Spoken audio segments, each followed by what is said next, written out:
नमस्कार दोस्तों, एक बार फिर से आपका स्वागत है मेरे YouTube के चैनल ब्रजेश भंडारी में, और जिसमें हमारी सीरीज चल रही है एक और वार्तालाप। और एक और वार्तालाप में मैं ये कोशिश करता हूँ कि मैं आपको हर दिन हर बार किसी नए कलाकार से मिलाऊँ और उसकी प्रतिभा को आपके सामने प्रस्तुत करूँ। तो आज के हमारे मेहमान हैं ध्रुव मिश्रा जी। ध्रुव मिश्रा जी मात्र 20 साल के हैं, वायलिन बजाते हैं और IP यूनिवर्सिटी से मास कम्युनिकेशन करते हैं। आइए उनका मैं अपने इस प्रोग्राम में स्वागत करता हूं। नमस्कार ध्रुव जी, आपका बहुत बहुत स्वागत है मेरे इस प्रोग्राम में। शुक्रिया। थैंक यू सो मच कि आपने मुझे अपना कीमती समय दिया। और मैं आपको सॉरी भी बोलूँगा कि मैंने आपको सुबह सुबह उठा भी दिया। अरे नहीं, कोई दिक्कत नहीं। बहुत अर्ली मॉर्निंग है, यहाँ पर हम आपसे बातचीत कर रहे हैं। अच्छा ध्रुव जी, आप अभी मात्र 20 साल के हैं, बहुत छोटे हैं। तो अभी मैं ये भी नहीं कह सकता कि आपका ये मतलब कहीं ना कहीं से तो आपका ये स्टार्ट हुआ ही होगा अभी, क्योंकि आप अभी बहुत छोटे हो। तो कहीं ना कहीं कोई ऐसा इंसिडेंट हुआ होगा जहाँ से आपको लगा होगा मुझे ये वायलिन सीखना है, या म्यूज़िक में आपका इंटरेस्ट हुआ होगा। तो वो कैसे हुआ, क्या वो घटना थी, वो हमारे दर्शकों के साथ शेयर कीजिए। और सबसे पहले अपना एक संक्षिप्त परिचय दीजिए, मतलब एक शॉर्ट अपना इंट्रोडक्शन दीजिए, जो कि हमारे दर्शकों को पता चले आपके। हाँ जी, मेरा नाम ध्रुव मिश्रा है। मैं 20 साल का हूँ और मैं एक वायलिनिस्ट हूँ। मैं अभी जर्नलिज्म मास कम्युनिकेशन कर रहा हूँ IP यूनिवर्सिटी से। वायलिन बजाते हुए मुझे लगभग 10 साल हो चुके हैं। और अब मैं बताना चाहूँगा कि मैंने वायलिन बजाना सीखना कैसे शुरुआत करा। मेरे स्कूल में 5वीं क्लास में एक सब्जेक्ट था इंस्ट्रूमेंटल म्यूज़िक का, एंड मुझे एक म्यूज़िक का इंस्ट्रूमेंट चूज़ करना था। उस टाइम बहुत लोग गिटार चूज़ करते हैं, तो मैंने देखा यार कुछ अलग लिया जाए। तो मेरे मन में कहीं से तो एकदम से आया कि यार वायलिन बजाना शुरू करते हैं। तो मैंने जाके वायलिन ख़रीदा, फिर सीखना चालू किया। तो जैसे सब लोग सीखते थे मैं वैसी क्लास में बजा लेता था उठ के। पर एक दिन टीचर ने कहा कि बेटा तुम ना बढ़िया बजाते हो, हम तुम्हें ना एनुअल फंक्शन में लेंगे।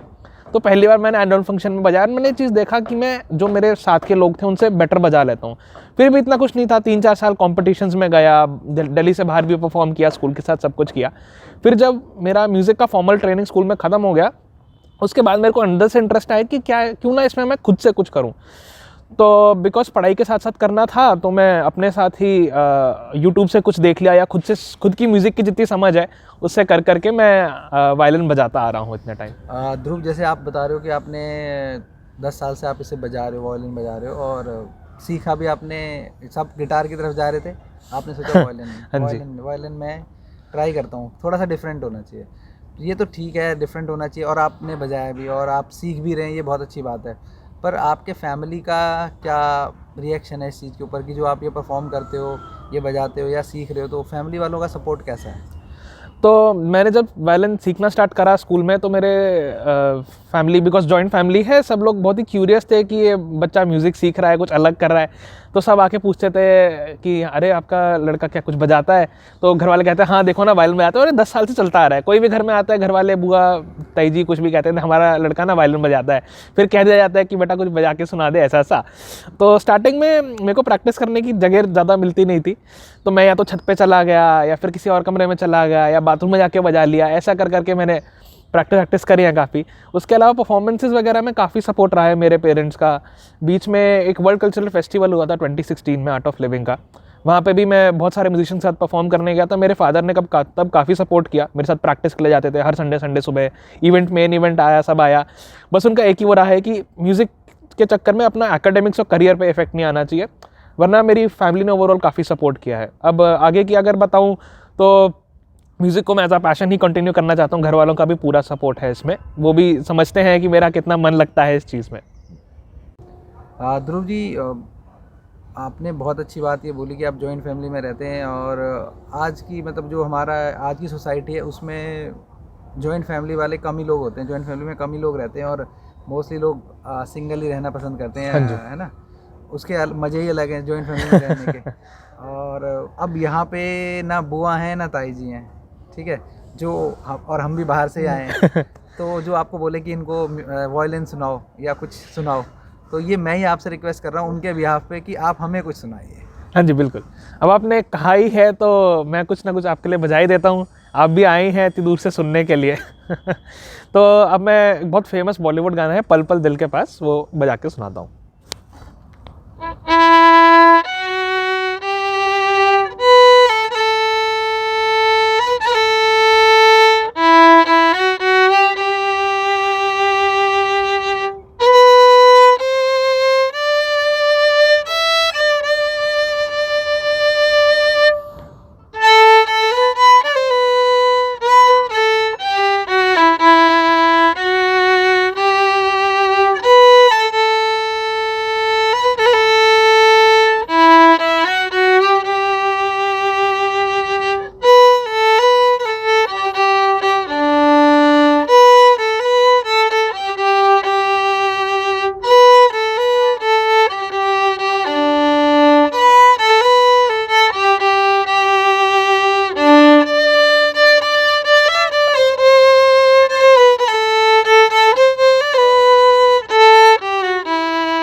शुक्रिया। ध्रुव जी, बहुत ही बढ़िया, बहुत ही उम्दा, बहुत ही उत्तम। और ये धन्यवाद। गाना वैसे भी मेरे दिल के भी बहुत करीब है। पल पल दिल के पास तुम रहते हो, ये गाना मेरे दिल के भी बहुत ही करीब है। एक्चुअली जब आप ये बजा रहे थे, ये गाना मैं सुन रहा था तो मेरे मामा जी हैं, एक मेरी मम्मी के छोटे भाई हैं, उनका नाम है घनश्याम। तो वो जब हम छोटे होते थे तो हमें ये गाना सुनाते थे और बहुत अच्छा गाते थे, बहुत अच्छा ये गाना। तो जैसे आप ये प्ले कर रहे थे तो मुझे उनकी इमेज मेरे दिमाग में चल रही थी। तो बट मैं जैसे आप बजा रहे हो, ये चीज़ तो है कि पर ये दिमाग में आता है कि यार ये 4 तार हैं और ये आपके पास ये वायलिन का ये है, इसको क्या बोलते हैं? बो बोलते हैं। बो बोलते हैं, हाँ ये बो है। तो ये 4 तारों में से और बो से कैसे आवाज़ निकल जाती है, कैसे गाने के, अगर हम ट्राई करेंगे तो हमसे तो नहीं होगा ये। तो क्या है इसका मतलब, कैसे होता है क्या ये, मैं ये जानना चाह रहा हूँ। हाँ जी, बहुत बढ़िया सवाल पूछा है आपने, और ये सवाल मेरे से बहुत लोग पूछते हैं। कोई भी मेरा वायलिन देखता है कहते हैं कि यार इसको पकड़ते कैसे हैं, बजाते कैसे हैं। तो ये चीज़ तो है कि वायलिन एक कॉम्प्लिकेटेड इंस्ट्रूमेंट है जिसको बजाने के लिए ना बहुत स्मूथनेस चाहिए होती है, एक अंडरस्टैंडिंग बनानी पड़ती है इंस्ट्रूमेंट की, उसको टाइम देना पड़ता है। क्योंकि जैसे आप बाकी इंस्ट्रूमेंट देखिए, कीबोर्ड है, गिटार है, उसमें फ्रेट होते हैं, कीज़ होते हैं, तो आपको पता होता है आपकी उंगली कहाँ जा रही है। यहाँ पे विद टाइम जैसे आप सीखते हो, बजाते हो, प्रैक्टिस करते हो, ओवर द ईयर्स आपको आदत पड़ जाती है आपकी उंगलियों को कि आपकी उंगली कहाँ पे किस नोट पे लैंड करेगी, एंड फिर जैसे जैसे आप उस पर प्रैक्टिस करते जाते हो आप उस पर बेटर होते जाते हो। अच्छा ध्रुव, आपने ये तो बहुत अच्छा जवाब दिया, पर ये एक चीज़ ये है कि मैंने जनरली देखा है कि जब मैं भी कॉलेज में था, या जब मैं यूनिवर्सिटी में था, या कैसे हम कहीं ऐसे जाते थे, ऐसी जगह एनसीसी कैंप में या कहीं फेस्ट में, या जैसे आईआईटी में फेस्ट में गए, तो वहाँ अगर कोई बंदा गिटार बजाता होता था तो फीमेल अट्रैक्शन उसकी तरफ ज़्यादा होता था, चाहे वो कॉलेज हो, स्कूल हो, जो भी हो। ये पार्टी में ये आप भी हाँ जी, हाँ जी। तो ये वायलिन वालों के साथ इसका क्या वो है कि वायलिन वालों को भी उतनी फीमेल अट्रैक्शन मिलती है, या सिर्फ गिटार पे एक पैशन है लोगों का कि उसे देख के लोग ज़्यादा अट्रैक्ट होते हैं? बड़ा कॉमिक और रियलिस्टिक सवाल पूछा है आपने। तो एक किस्सा मेरे को याद आ गया। मेरे स्कूल में जो मेरी क्लास टीचर थी क्लास 10th में, वो ना मेरे से एक दिन कहती है कि यार तू तो शाहरुख खान बन गया, मोहब्बत है का, ऐसे वायलिन बजाता रहता है। और तो ऐसे बहुत लोग आते आते बोलते रहते थे। तो जनरली मैं कहीं भी बजाता हूँ तो लोगों को पता नहीं होता कि वायलिन एक इंस्ट्रूमेंट की उसकी आवाज़ क्या होती है, एक क्यूरोसिटी होती है। तो जब तक मैं बजाना शुरू नहीं करता कोई ध्यान देता है नहीं, कोई गिटार निकाले, कोई गिटार लेके बैठ जाए, सब आ जाते हैं कि हाँ पता है कि गिटार वाला है।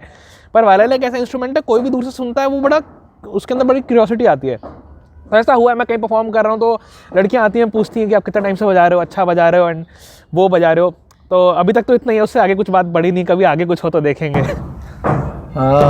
ये तो बहुत अच्छी बात है और सही है। अगर कभी कोई कुछ आए मिले और नंबर देके जाए तो हाँ जी, हाँ जी, श्योर श्योर। अच्छा, तो अब बात करते हैं, मतलब जैसे आप परफॉर्म करते हो तो आप, अगर कोई भी आर्टिस्ट होता है, कोई भी जो भी परफॉर्म करते हैं, कुछ भी है, चाहे वायलिन है, चाहे एक्टिंग है या डांस है, तो जब भी हम फर्स्ट टाइम कहीं पर जाते हैं या फर्स्ट टाइम हमारे स्टेज पे जो एक वो होता है, फर्स्ट टाइम अगर हमारी परफॉर्मेंस होती है तो वो फर्स्ट टाइम एक अजीब सी अंदर से आपके नर्वसनेस होती है और बहुत एक अजीब सा एक्सपीरियंस होता है वो। तो ये आपके साथ भी होगा जब आपने फर्स्ट परफॉर्मेंस करी होगी। हाँ जी, बिल्कुल। और मैं इसके साथ आपसे ये भी पूछना चाहूँगा, या ये भी जानना चाहूँगा कि आपने परफॉर्मेंस कहाँ कहाँ करी है, वो भी हमारे दर्शकों के साथ शेयर कीजिए जी। और आपका फर्स्ट एक्सपीरियंस भी हमारे दर्शकों के हाँ साथ हाँ शेयर बिल्कुल बताता हूँ। पहली परफॉर्मेंस तो मेरी स्कूल के अंदर ही थी, अपने स्कूल के एनुअल डे पे। और मैं तब 5वीं क्लास में था, तो ऐसे ही था कि यार 4-5 दोस्त साथ में म्यूज़िक बजा रहे हैं, उनके साथ स्टेज पे चढ़ के हमने बजा दिया। उसके बाद और भी स्कूल के इवेंट्स हो गए, जोनल लेवल, डिस्ट्रिक्ट लेवल पे कॉम्पिटिशन वगैरह गए, वहाँ पे हमने परफॉर्म किया, हिंदुस्तानी क्लासिकल परफॉर्म किया मेनली। तो मैंने एक चीज़ नोटिस करी कि बहुत लोग ना इस चीज़ को ओवरलुक कर रहे हैं आज की तारीख में, कि अगर आप क्लासिकल बजाते हैं, ऐसा कोई इंस्ट्रूमेंट बजाते हैं, तो उसको बड़ा ऐसा अंडर एस्टिमेट कर दिया जाता है। मैं जहाँ कॉम्पिटिशन्स गया हूँ, प्लेटफॉर्म्स पे गया हूँ, तो वहाँ पे ये चीज़ मैंने नोटिस करी। एंड आई थिंक इस चीज़ को थोड़ा बदलना चाहिए कि जो हमारा क्लासिकल म्यूज़िक है, ये सब जो हमारे रूट्स हैं, कल्चर ट्रेडिशन है, इनको हमें ध्यान में रखते हुए रिस्पेक्ट देनी चाहिए जो म्यूजिशियंस इन सब को परसीव करते हैं। बिकॉज अगर आप कमर्शियल म्यूजिक देखोगे तो वो इस साइड से बिल्कुल अलग है। अब मैं एक ऐसा इंस्ट्रूमेंट बजाता हूँ जो अलग है, फिर उस इंस्ट्रूमेंट पे भी मैं ऐसी चीज़ बजाता हूँ जो बहुत लोग नहीं सुनते, तो एक थोड़ा रिस्ट्रिक्शन सा आ जाता है उस चीज़ के अंदर। उसके अलावा मैंने और भी एक स्कूल का बैंड था, उनके साथ कहीं जैसे जनरली लोग बार्स वगैरह परफॉर्म करते हैं, क्लब्स वगैरह चले गए। परफॉर्मेंसेस तो 2-3 करी थी, बट मेरे को ना अंदर से वो सेटिस्फैक्शन नहीं आया।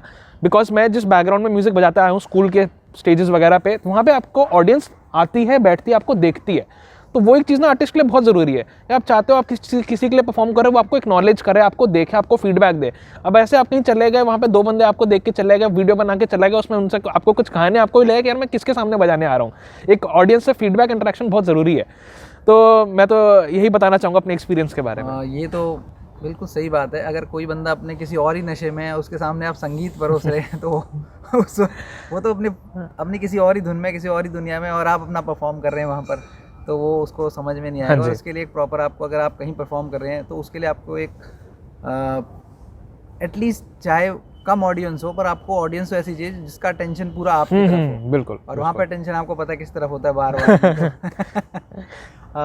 अच्छा, आप तो अभी आपने स्टार्ट करा है और लास्ट 10 ईयर से आप बजा रहे हो, बट इस छोटी सी जर्नी में भी आपकी कुछ अचीवमेंट्स होंगी या कुछ रिकग्निशन होगी। ऐसा होता है ना कि अगर कोई किसी भी इंसान की तरफ से, जिसे हम मतलब एक्सपेक्ट करते हैं कि ये हमारे को कुछ जो हम परफॉर्म कर रहे हैं उसके लिए अगर कुछ कह भी दे, तो हमारे लिए वो एक अवार्ड जैसा ही होता है। तो ऐसा आपकी लाइफ में भी होगा कुछ ऐसे अवार्ड्स या कुछ ऐसी रिकग्निशन जो आप हमारे दर्शकों के साथ? तो अवार्ड रिकग्निशन बहुत ज़्यादा तो नहीं है, बट मेरे को स्कूल से बेस्ट इंस्ट्रूमेंटलिस्ट का अवार्ड मिला था 2016 में। फिर उसके बाद जब मेरी 12th क्लास थी और तब भी मैंने परफॉर्म किया था स्कूल में, तो जो मेरे बैच के साथ के लोग थे, हम लोगों ने 7-8 साल स्कूल को दिया म्यूज़िक के लिए, तो हमें एक स्पेशल अवार्ड दिया गया था, जो हमें बहुत अच्छा लगा कि हमारा जो टैलेंट है, हार्डवर्क है, स्किल्स हैं, ओवर द ईयर्स उसको एक्नॉलेज किया जा रहा है अलग से। उसके अलावा मैंने जूनियर डिप्लोमा कर रखा है इंस्ट्रूमेंटल म्यूज़िक वायलिन में प्रयाग संगीत समिति से। और एक बहुत फेमस वायलिनिस्ट है, अगर आप यूट्यूब पे देखेंगे, संदीप ठाकुर जी। तो एक ऑनलाइन इवेंट था जहाँ पे मैंने बजाया था एंड उन्होंने भी बजाया था, तो हमारा एक इंटरेक्शन हुआ था and he recognized my skills and talent. उन्होंने मेरे हार्डवर्क को एक्नॉलेज किया। तो ऐसे किसी बड़े बंदे से जो इंडस्ट्री में इतना टाइम काम करता है, उससे एक्नॉलेजमेंट, फीडबैक मिलना एक बहुत बड़ी बात है मेरे लिए। अवार्ड और रिकग्निशन तो लाइफ में बहुत ज़रूरी है, एक मोटिवेशन का काम करता है अवार्ड और रिकग्निशन आपको ना। मतलब जब भी आप कोई परफॉर्मेंस कर रहे हो या कोई आप चीज़, आपकी जो मेहनत है, उस मेहनत को अगर पब्लिक सुन रही है, या कोई, आप जैसे आपने बताया वो संदीप जी के बारे में, कि ऐसा कोई बड़ा गुणी आदमी अगर आपकी उसको तारीफ़ कर रहा है या आपको कुछ फीडबैक दे रहा है, तो बहुत अच्छी चीज़ है वो। उससे बहुत मोटिवेशन मिलता है। अब बात ये है, मैं आपसे मतलब जैसे ये इंस्ट्रूमेंट आपका मैंने बहुत रेयर बंदों को देखा है कि जो वायलिन बजाते हैं, ठीक है, और बहुत सारे लोग सोचते हैं कि हम सीखें, बट उनको सही वे नहीं पता होता कि हमें क्या करना चाहिए, कैसे करना चाहिए, बिल्कुल, कहाँ जाना चाहिए। तो मैं आपसे ये बोलूँगा, ये आपसे रिक्वेस्ट करूँगा कि आप हमारे देखने वाले दर्शकों को एटलीस्ट एक अपनी एडवाइस दीजिए कि उनको, अगर वो सीखना चाहते हैं तो उन्हें क्या करना चाहिए। और उसके साथ साथ मैं ये चाहूँगा कि फिर कुछ हमारे लिए परफॉर्म भी कीजिए। बहुत सारे लोग मेरे से आके पूछते हैं कि वायलिन बहुत इंटरेस्टिंग इंस्ट्रूमेंट है, वो सीखना चाहते हैं, करना चाहते हैं, पर दिक्कत ये आ जाती है कि वायलिन के टीचर्स बहुत ज़्यादा आपको मिलेंगे नहीं। अगर आपको ढंग से सीखना है तो आपको पहले ये समझना पड़ेगा कि क्या आप हिंदुस्तानी क्लासिकल में जाना चाहते हैं या वेस्टर्न क्लासिकल में। हिंदुस्तानी क्लासिकल के हो सकता है आपको कोई टीचर मिल जाए, या फिर गंधर्व महाविद्यालय है हमारा यहीं पे दिल्ली में ही, आप वहाँ से सीख सकते हैं। वेस्टर्न क्लासिकल सीखना चाहते हैं और दिल्ली स्कूल ऑफ म्यूज़िक है, काफ़ी रेप्यूटेड है, वहाँ से आप कर सकते हैं। तो पहले तो ये किसी को सीखना है तो क्लैरिटी होनी चाहिए कि आप किस साइड में जाना चाहते हैं, आप हिंदुस्तानी क्लासिकल में, वेस्टर्न क्लासिकल में, क्योंकि दोनों चीज़ें ना बहुत अलग तरह से, दोनों का स्टाइल सिखाने का अलग है, दोनों के जो प्लेइंग की चीज़ें हैं वो सारी अलग अलग हो जाती हैं। तो ये चीज़ क्लैरिटी बहुत इंपॉर्टेंट है, क्योंकि ना जैसे लोग गिटार सीखते हैं, कीबोर्ड सीखते हैं, तो वो ना वाइड रेंज हो जाती है कि अगर आप गिटार सीख रहे हो तो आप उसमें कुछ ना कुछ बॉलीवुड भी बजा लोगे, कुछ ना कुछ इधर उधर का भी बजा लोगे। बट ऐसे इंस्ट्रूमेंट के साथ ऐसा है कि आप ना एक ही चीज़ को अच्छे से कर सकते हो, आप ऐसे आधा आधा मिक्स नहीं कर सकते। मैंने जबकि थोड़ा बहुत आधा पौना मिक्स किया है, पर मैं भी कहूँगा कि मैं इतना कॉन्फिडेंट नहीं हूँ बजाने में, क्योंकि मैंने एक चीज़ को पकड़ के लग के अभी तक सीखा है नहीं। तो आगे देखते हैं, जैसे जैसे टाइम आता है मैं और सीख के इस चीज़ को भी डेवलप करूँगा। तो अब मैंने एक हिंदुस्तानी बॉलीवुड पीस तो सुना दिया, तो एक बहुत फेमस वेस्टर्न क्लासिकल पीस है कैनन इन डी, मैं वो एक बार आपको सुनाता हूँ।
धन्यवाद। थैंक यू सो मच कि आपने मुझे अपना कीमती समय दिया और बहुत अच्छा आपने बजाया, ये लास्ट वाला पीस बहुत अच्छा था। धन्यवाद।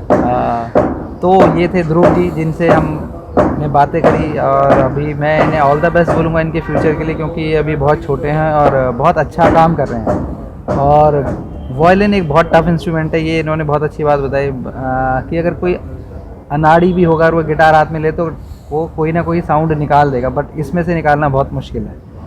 और मैं इसी के साथ अपने देखने वाले दर्शकों को थैंक यू सो मच बोलूँगा, और ये भी कहूँगा कि प्लीज़ मेरे चैनल को लाइक कीजिए, शेयर कीजिए और सब्सक्राइब कीजिए, जो कि हम ऐसे यंग टैलेंट्स को आपके सामने ला सकें और उनके एक्सपीरियंस आपके साथ शेयर कर सकें। और मैं इसी के साथ अपने देखने वाले दर्शकों को धन्यवाद कहूँगा। धन्यवाद।